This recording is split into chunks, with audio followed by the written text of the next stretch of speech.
السلام علیکم دوستو، ہم آپ کے لیے آج ایک اسلامک قصہ لے کے آئے جو ہم آپ سے شیئر کریں گے، جس کا عنوان ہے معراج عطش، یعنی کہ پیاس کی انتہائی حد۔ دوستو، رمضان المبارک میں بھوک اور پیاس سے ڈر کر، بھوک اور پیاس کے خوف سے روزہ نہ رکھنے والے دوستوں کے لیے ایک عبرت والا واقعہ ہے، عبرت ناک واقعہ ہے۔ تو ذرا غور سے سنیے گا اور ویڈیو کو اینڈ تک دیکھیے گا تاکہ آپ کو پتہ چلے کہ بھوک اور پیاس کے خوف سے اگر آپ روزہ نہیں رکھتے تو یہ کتنا عبرت والا واقعہ ہے، یہ کتنا شرم والی بات ہے ہمارے لیے۔ دوستو، کئی دن اور راتیں زندان میں رہنے کے بعد ایک دن حضرت امام حسین رضی اللہ تعالیٰ عنہ علیہ الصلوۃ والسلام کی پیاری بیٹی حضرت سکینہ اپنے بھائی کے پاس زین العابدین علیہ الصلوۃ والسلام کے پاس آئی اور انہیں کہا کہ بھیا سجاد، آپ امام وقت ہیں، اور امام وقت جو ہوتا ہے وہ تمام علم سے، ہر علم سے آراستہ ہوتا ہے، تو میرا آپ سے ایک سوال ہے، آپ مجھے بتائیں کہ پیاس کی کتنی منزلیں ہوتی ہیں؟ امام حسین رضی اللہ تعالیٰ عنہ کی پیاری بہن حضرت زینب سلام اللہ علیہ دوڑتی ہوئی آئی اور حضرت سکینہ سلام اللہ علیہ کے سوال سے تڑپ گئی اور انہیں اٹھا کر سینے سے لگا لیا اور پوچھا کہ میری بچی، تم یہ سوال کیوں کرتی ہو؟ تو حضرت زین العابدین نے کہا، پھوپھی اماں آپ چھوڑ دیں، یہ سکینہ سلام اللہ علیہ نے سوال ایک وقت کے امام سے کیا اور میرا فرض ہے اس کا جواب دینا۔ تو حضرت زین العابدین نے کہا کہ پیاری بہن سکینہ سلام اللہ علیہ، پیاس کی کل 4 منزلیں ہیں۔ پہلی منزل کہ جب اتنی شدت کی پیاس ہو کہ زمین سے آسمان تک صرف دھواں ہی دھواں نظر آئے اور زمین اور آسمان میں کوئی فرق نظر نہ آئے۔ تو جناب سکینہ نے جواب دیا، جی ہاں، میں نے اپنے بھائی قاسم کو بابا جان سے کہتے سنا تھا کہ چچا جان، میں اتنا پیاسا ہوں کہ مجھے زمین اور آسمان دونوں میں صرف دھواں ہی دھواں دکھائی دیتا ہے، زمین اور آسمان میں کوئی فرق نہیں دکھائی دیتا۔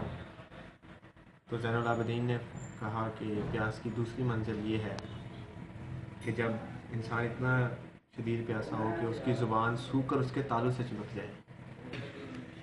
جناب سکینہ نے کہا، جی ہاں، جب بھائی اکبر نے اپنی خشک زبان بابا کے دہن میں رکھ کر باہر نکالی اور کہا تھا کہ بابا آپ کی زبان تو مجھ سے بھی زیادہ خشک ہے، تب شاید میرا بابا پیاس کی دوسری منزل میں تھا۔ امام سجاد نے پھر فرمایا کہ پیاس کی تیسری منزل وہ ہے کہ جب کسی مچھلی کو پانی سے نکال کر باہر ریت پر رکھ دیا جائے اور مچھلی کچھ دیر تڑپنے کے بعد ساکت سی ہو جائے اور پھر بار بار وہ اپنا منہ کھولے اور بند کرے، یہ پیاس کی تیسری منزل ہے۔ جناب سکینہ نے کہا، ہاں، جب میرے بابا نے بھائی اصغر کو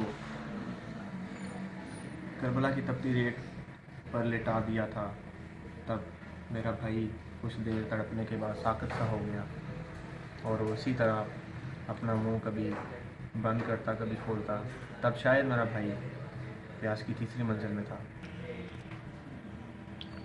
امام سجاد نے پھر فرمایا، پیاس کی چوتھی اور آخری منزل وہ ہے کہ جب انسان کے جسم کی نمی ختم ہو جائے اور انسان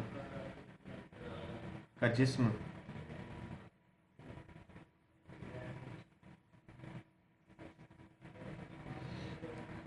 اس کا گوشت اس کی ہڈیوں کو چھوڑ دے اور پھر انسان کی موت واقع ہو جائے۔ اتنا سن کر جناب سکینہ نے اپنے ہاتھوں کو امام زین العابدین کی طرف کیا اور کہا کہ بھائی سجاد، شاید میں پیاس کی آخری منزل میں ہوں، دیکھو میرے گوشت نے ہڈیوں کو چھوڑ دیا ہے اور عنقریب میں اپنے بابا کے پاس جانے والی ہوں۔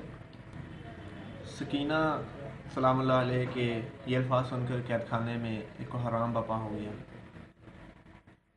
دوستو، اب ہم اندازہ لگا سکتے ہیں کہ ہم روزے میں پیاس کی پہلی منزل تک بھی نہیں پہنچتے، افسوس کہ ہم پھر بھی روزہ چھوڑ دیتے ہیں۔ بھوک اور پیاس کے خوف سے ہم روزہ چھوڑ دیتے ہیں، افسوس۔ تو دوستو آپ نے قصہ سنا،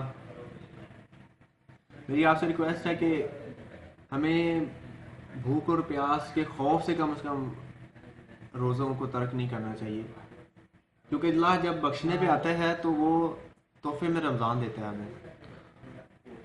رمضان بہت بڑا تحفہ ہے۔ جب ہم پہلا روزہ رکھتے ہیں تو اللہ تعالیٰ ہمارے پچھلے سال کے گناہ معاف کر دیتا ہے۔ جب ہم دوسرا رکھتے ہیں تو ہمارے دوسرے سال کے گناہ معاف ہو جاتے ہیں، جب تیسرا رکھتے ہیں تو تیسرے سال کے گناہ معاف ہو جاتے ہیں۔ اسی طرح جب ہم 29ویں روزے پہ پہنچتے ہیں تو اللہ تعالیٰ ہمارے پچھلے سارے گناہ معاف کر کے ہمیں دھو دیتا ہے۔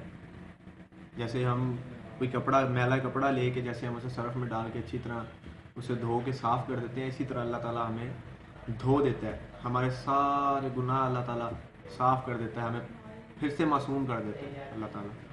تو دوستو اگر آپ نے زندگی میں رمضان کو پا لیا ہے تو کم سے کم اس کا اجر نہ گنوائیں، رمضان کو ایسے ہی نہ جانے دیں۔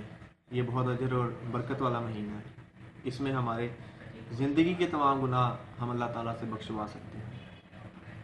یہ عبادت کا مہینہ ہے، اس میں ہم تراویحاں پڑھیں، آپ روزے رکھیں، نمازیں پڑھیں، قرآن پاک کا زیادہ سے زیادہ ذکر کریں، کیونکہ حضور پاک بھی جب رمضان آتا تھا تو باقی سب اذکار کو چھوڑ دیتے تھے، صرف قرآن پاک پڑھتے تھے، صرف قرآن پاک پڑھتے تھے۔ حضرت جبرائیل آتے تھے رمضان میں حضور پاک کے پاس، حضرت جبرائیل حضور پاک کو قرآن پاک سناتے تھے، پھر حضور پاک حضرت جبرائیل کو سناتے تھے۔ تو آپ سے گزارش ہے کہ روزہ نہ چھوڑیں کسی بھی حال میں، چاہے آپ کی موت ہو جائے۔ روزے میں موت ہوگی تو بہت اعلیٰ، بہت افضل موت ہے، آپ شہید کہلائے جائیں گے، اعلیٰ درجہ ہوگا آپ کا۔ تو پلیز روزہ نہ چھوڑا کریں، اور ہماری ویڈیو کو زیادہ سے زیادہ، اگر آپ کو پسند آئی ہے تو زیادہ سے زیادہ شیئر کریں اسے، ہمارے چینل کو سبسکرائب کریں۔ انشاءاللہ ہم نیکسٹ بھی آپ کے لیے اچھے قصے لے کر آئیں گے دین اسلام کے، جو ہمیں بالکل علم نہیں ہے، ہم ان سے آراستہ ہوں گے، ہمیں ان کا علم ہوگا کہ ہمارا دین اصل میں کیا ہے، ہمارا دین ہمیں کیا سکھاتا ہے۔ روزہ رکھنا، روزے ہم رکھتے ہیں تو اللہ تعالیٰ نے اس میں بڑی برکت رکھی ہے۔ روزے میں روزہ رکھنے سے ہمارے جسم میں سے کینسر ختم ہوتا ہے۔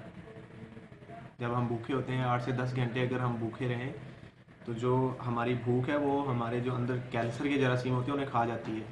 یہ سائنس نے آج ایجاد کی ہے، آج سائنس کو پتہ چلا ہے کہ روزہ مطلب بھوکا رہنے سے ہمارے اندر کے جراثیم کینسر کے ختم ہوتے ہیں، لیکن ہمارے نبی نے تو 1400 سال پہلے یہ بتا دیا تھا، ہمارے اللہ نے تو 1400 سال پہلے ہم پہ روزے فرض کر دیے تھے، کس لیے؟ ہماری صحت کے لیے۔ تو پلیز ہماری ویڈیو کو اگر آپ کو پسند ہے تو شیئر کیجیے گا اور ہمارے چینل سبسکرائب کیجیے گا۔ تھینک یو ویری مچ، اللہ حافظ۔